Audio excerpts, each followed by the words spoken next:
Agradecemos la presencia de todos los medios de comunicación y quiero decirles que hemos trabajado durante varias semanas con todos los demás líderes de bancada. También nosotros hemos participado como Frente Guazú con relación a un anteproyecto de responsabilidad fiscal que se habla ya desde hace tiempo. Se pretendía llegar a un acuerdo entre todas las bancadas, ¿verdad? Hemos estado dando nuestro parecer, hemos estado discutiendo, como les digo, en todo este tiempo, porque nosotros participamos, no nos negamos de ninguna manera a debatir, a participar de esto, pero finalmente el Frente Guazú, que en paralelo también venía analizando el tema, tanto a nivel de Frente Guazú como tal, con un equipo técnico que tiene el Frente Guazú, y nosotros también, por supuesto, acompañando esto como parlamentarios del Frente Guazú, ¿verdad? Finalmente, tenemos diferencias con relación al proyecto que tienen o en el que coinciden las demás bancadas. Las demás bancadas, tengo entendido, hasta donde yo sé, todas van a coincidir en un proyecto que posiblemente ellos van a presentar para que ingrese mañana en la sesión de la Cámara de Senadores. Yo me había comprometido como líder del Frente Guazú en comunicar si nosotros no íbamos a firmar, por diferencia que podríamos tener en el texto, al líder del Partido Colorado de su bancada, el ingeniero Castiglioni, el senador Castiglioni. Anoche, ya terminada la reunión del Frente Guazú, yo le llamé y ya le informé oficialmente al senador Castiglioni que nosotros hoy, esta mañana, vamos a presentar el proyecto que es propio, un proyecto propio hecho por el Frente Guazú sobre el mismo tema, ¿verdad? Pero van a haber dos proyectos en este momento, según lo que parece, porque... Bueno, yo le voy a dar solamente 2 o 3 ejemplos, llevo ahora eso. Hoy esto ingresa, esta mañana ingresa al Senado por mesa de entrada, lógicamente mañana se le da entrada en la plenaria. Bueno, por ejemplo, nosotros le cambiamos el nombre que nosotros le ponemos, Ley de Responsabilidad y Transparencia Fiscal para el Desarrollo Sostenible. Hay un punto que nos parece importante que se difiere, o que esto no se plantea en el otro proyecto, digamos, ¿verdad? La responsabilidad fiscal es necesaria con un objetivo muy claro: que la gestión de los bienes públicos, en particular el presupuesto general de gasto de la nación, sea orientada a garantizar los derechos definidos en la Constitución Nacional, con reglas administrativas que permitan un equilibrio fiscal entre ingresos y gastos.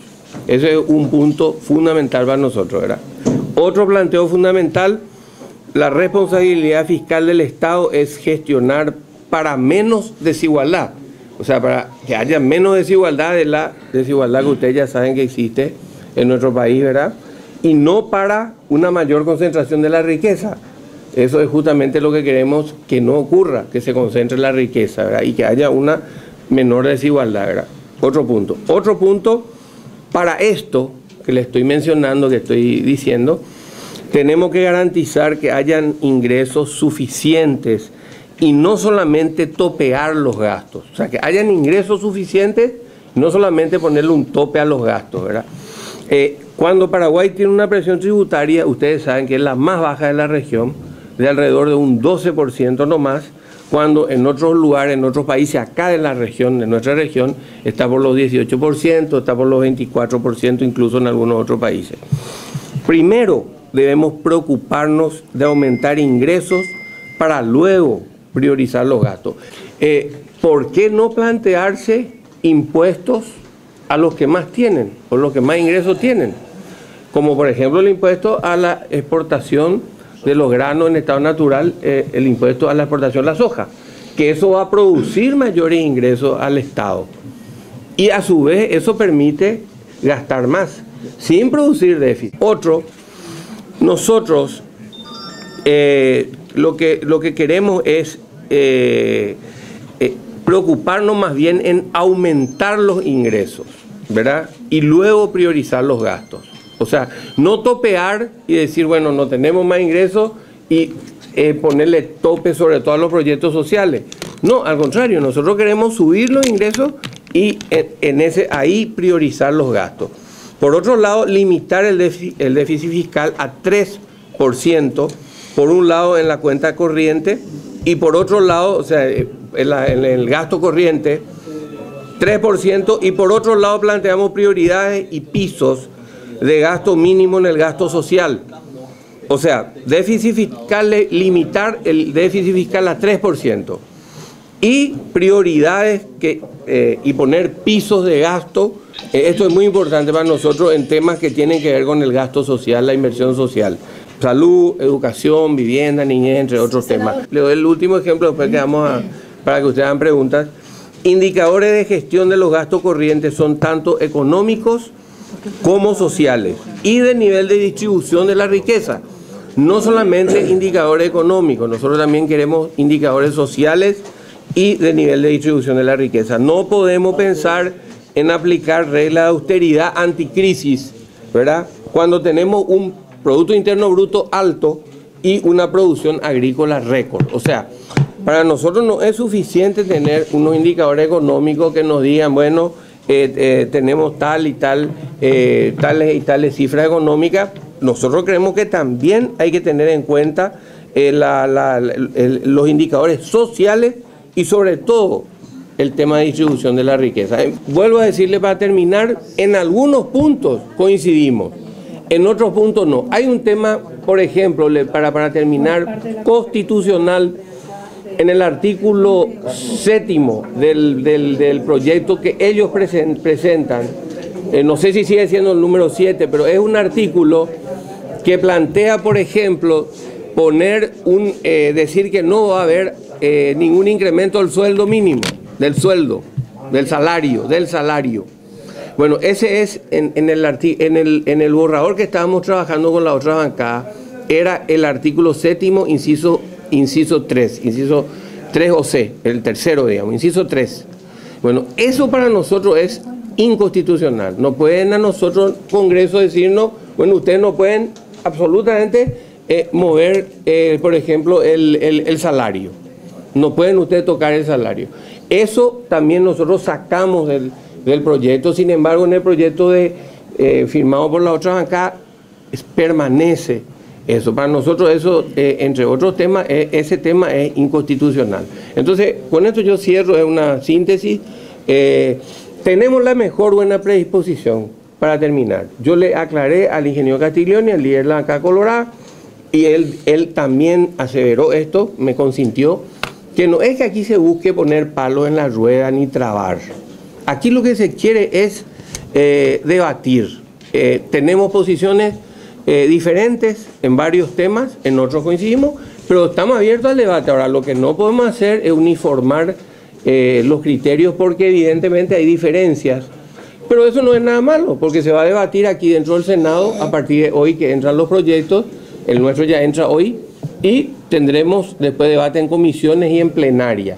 No es intentar trabar. Nosotros trabajamos arduamente en esto y presentamos un proyecto, como lo llamamos, de responsabilidad, transparencia fiscal para el desarrollo sostenible. Así como en este proyecto de ley relacionado a la